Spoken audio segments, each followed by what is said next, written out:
Good morning, people on earth. People on earth. Ka-Guardian, good morning. Responding na naman. In the questions of our master, Bao Master. Pakipulos dya.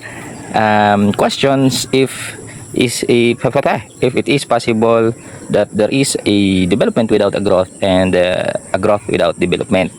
Well, according to my readings and Google, there is a possible of development without visible growth.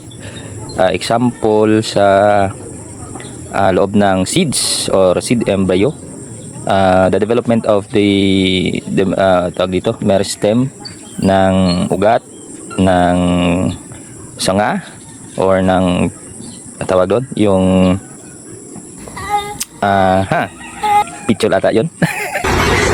I forgot. Yung development non inside the seeds is development without growth kasi hindi naman nababago yung forms or yung size ng seeds sa labas. Kumbaga nagde-develops yung kanyang embryo sa loob pero hindi nababago yung size ng seeds. So development without the growth, pwede sana. O kung pwede yon. Yung growth without development naman ay kasi yun nga, kung true growth according to biology ba yun? True growth without development is totally or impossible, sabi nga nila. Kasi